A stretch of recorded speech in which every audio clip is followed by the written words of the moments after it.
¿Quién ganó el debate entre Pedro Sánchez y Alberto Núñez Feijóo? Vamos a hablar de todo ello. Vamos a ver qué es lo que ha ocurrido en el debate entre Alberto Núñez Feijóo y el presidente del gobierno, Pedro Sánchez. Al final son los dos candidatos a presidente, no hay otra opción. En este país habrá un presidente del Partido Popular o un presidente del Partido Socialista con las coaliciones y acuerdos que se puedan generar. Hay algo que es absolutamente claro. Nosotros sabemos exactamente qué es lo que va a ocurrir si gana Pedro Sánchez. Es incuestionable que lo que va a ocurrir es que va a volver a reeditar la coalición Frankenstein. Por supuesto, va a volver a hacerlo porque además el proyecto Sumar es todavía más Frankenstein de lo que era Podemos. Son muchísimos más partidos y además tienen una agenda muchísimo más agresiva. Bien, sabemos también que el Partido Popular probablemente no pueda ganar con una mayoría suficiente para gobernar en solitario y que probablemente tenga que llegar a acuerdos con Vox. Eso lo sabemos también. Y esas son las dos partes con las que tenemos que contar. Tenemos que contar, además, con que el gobierno de Sánchez no le vale con Sumar, en todas las encuestas. Necesitará del apoyo de Bildu, necesitará del apoyo de Esquerra Republicana y probablemente también de algunos de los partidos regionalistas. Es decir, que va a ser mucho más complicado de lo que ha sido la legislatura actual. Bien, vamos al debate. ¿Qué es lo que podemos sacar como conclusión? Número 1. El presidente del gobierno no parecía el presidente del gobierno, parecía el candidato de la oposición. El presidente estaba nervioso, se presentó de una manera maleducada, constantemente introduciendo, interrupciones, haciendo comentarios por lo bajo mientras hablaba el otro candidato, etcétera, etcétera. Absolutamente increíble ver que el presidente del gobierno se comporta de una manera en la que no tiene absolutamente nada más que intentar defender lo indefendible, que no ha tenido pactos con Bildu, que todo lo que ha hecho lo ha hecho muy bien, que no es cierto que congelase las pensiones del Partido Socialista en el año 2011, que no es cierto que él votase a favor de esa congelación, cosas que son datos, ¿no? Entonces, acudió, como siempre, a la mentira. Acudió a la mentira en economía, en política exterior, en todo, en realidad.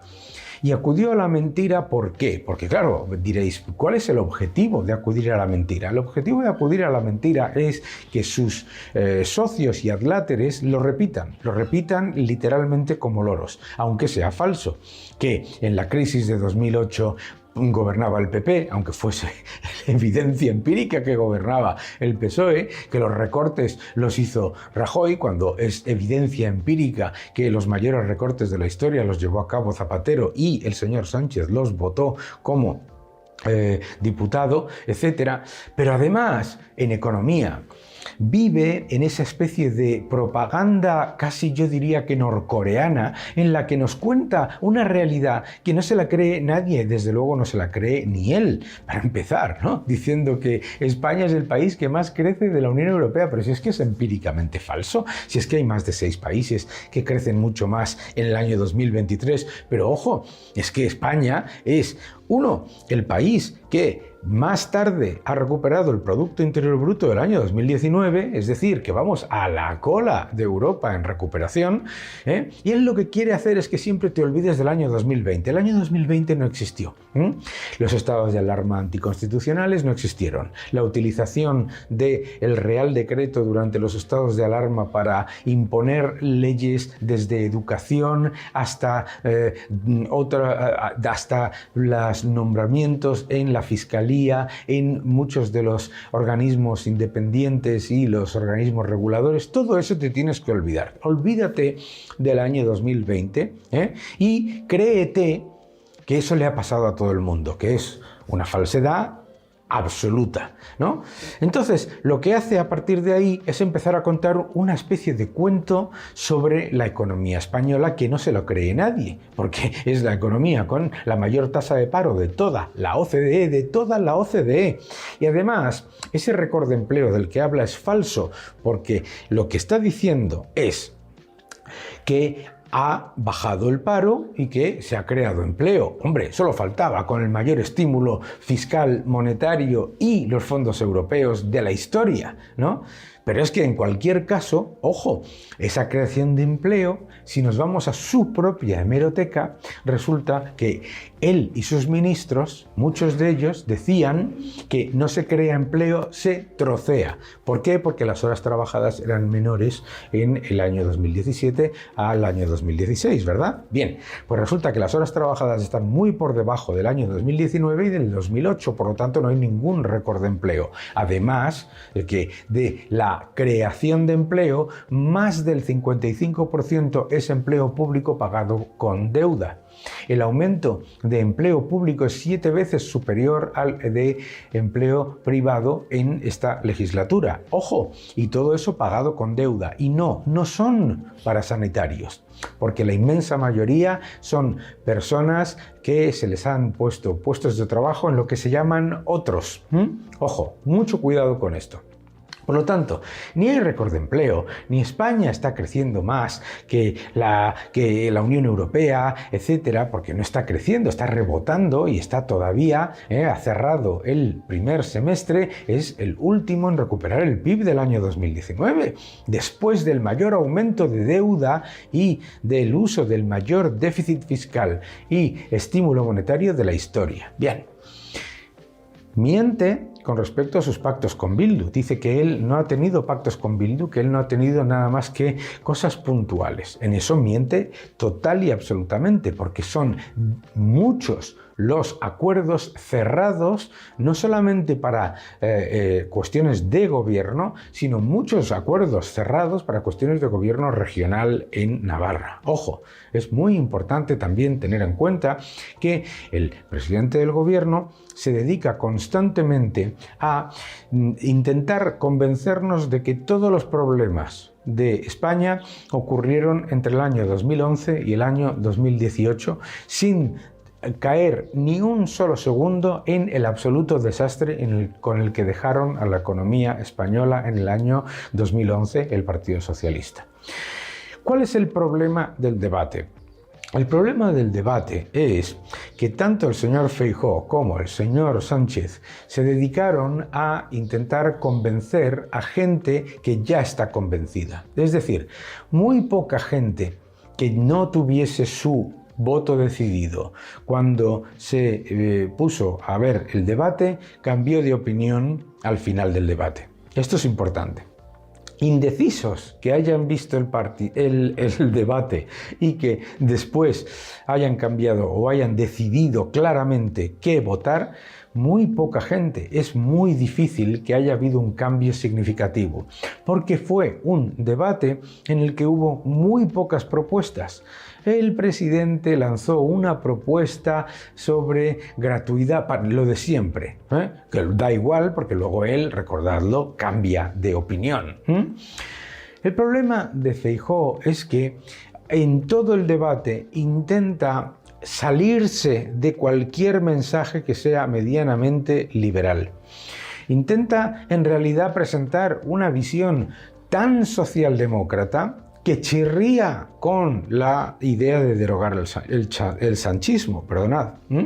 Claro, cuando el señor Feijóo lo que hace es decir que hay que hacer prácticamente exactamente lo mismo que ha hecho el Partido Socialista en muchas cosas, pues obviamente genera problemas. Vamos a ver, yo creo que lo que hay que hacer es presentar propuestas serias y propuestas muy importantes para reconducir la economía española. Eso no se puede hacer desde una visión socialdemócrata que ha fallado de manera absoluta en estos años. Por lo tanto, el señor Feijóo tuvo una posición claramente mal llamada moderada, fundamentalmente intentando apelar al votante socialista moderado. Bien, Nada en contra de ello, pero claramente eso puede generar un problema en todos aquellos que en lo que ven la importancia de derogar el sanchismo es en acabar con el expolio fiscal que se ha llevado a cabo estos años, acabar con la utilización de los organismos independientes para controlarlos desde el poder político, acabar con la utilización constante del sector público de una manera personalista y, por supuesto, acabar con la idea de que el tejido productivo está en manos y, además, al servicio del sector público. Bien, ¿cuál es mi percepción? Mi percepción fundamental es que en el debate lo que está claro es que en España no hay nadie que quiera realmente presentar un programa realmente liberalizador que lo que haga es reducir los gigantescos desequilibrios de la economía española, tanto en tasa de paro como en deuda como en déficit. En realidad, en el momento en el que se mantienen esas posiciones que lo que hacen es dar la idea de que no se puede hacer otra cosa más que lo mismo pero un poquito menos o un poquito más, en realidad lo que nos están poniendo encima de la mesa es que el futuro de España está condenado al estancamiento, al endeudamiento y al elevadísimo paro. Porque ninguno de los partidos que se presenta a estas elecciones está presentando una propuesta realista de acabar con los desequilibrios que hacen que nuestro desempleo sea el más alto de toda la OCDE, que nuestro endeudamiento no pare de crecer y que el déficit sea estructural. ¡Ojo! Todos esos factores, además, con un gasto público que simplemente parece que se consolida constantemente después de haber aumentado en más de 100.000 millones el gasto político. Es increíble que no haya un debate en el que se diga que lo que hay que hacer literalmente es cercenar el gasto político y, además, devolver a los ciudadanos el enorme esfuerzo llevado a cabo en los últimos años.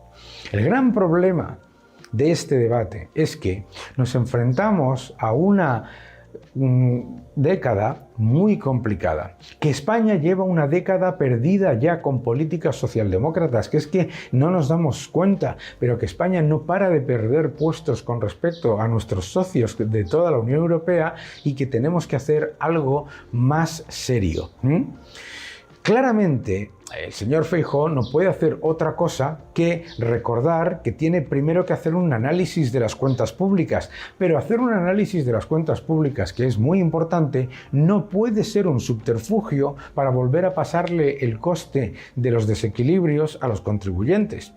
El ajuste inevitable de la economía española por parte del sector público tiene que venir sin pasarle el coste al contribuyente. Después de haber aumentado más de 100.000 millones el gasto político, no se le puede decir al contribuyente que no se puede hacer otra cosa más que mantener la elevadísima carga impositiva o, todavía peor, aumentarla. Entonces, claramente, el debate lo ganó el señor Feijóo, pero nos faltaron propuestas realmente valientes, realmente serias para acabar con lo que ha hecho el sanchismo, que es poner todas las herramientas para que España entre en una década perdida. A un masivo aumento del gasto clientelar y político, masivo aumento de la deuda, masivo aumento de los impuestos y masivo aumento del control del sector público sobre la economía, generando una pérdida de 9 puestos en lo que es libertad económica de nuestro país. Por lo tanto, lo que tenemos que hacer es derogar al sanchismo. Y derogar el sanchismo incluye derogar todos esos puntos de los que he hablado. Y tenemos que volver a una situación en la que tengamos una verdadera política seria en la que los ajustes vengan de reducir el gigantesco gasto político que no tiene ningún sentido en este país.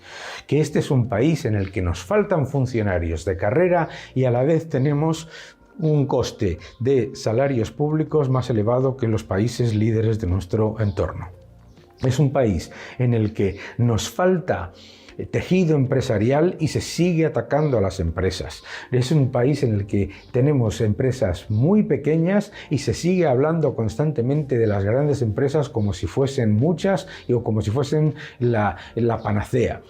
Este es un país que no tiene prácticamente ricos y nos pasan todo el día diciendo que lo que van a hacer va a ser subir los impuestos a los ricos para mantener todos los gastos innecesarios. Creo que es el momento de tomar medidas realmente valientes y un programa realmente liberalizador que nos devuelva a la senda de convergencia con el resto del mundo y que no se utilice, como siempre, el disfraz del paro y el disfraz de los desequilibrios pasándole los costes al contribuyente.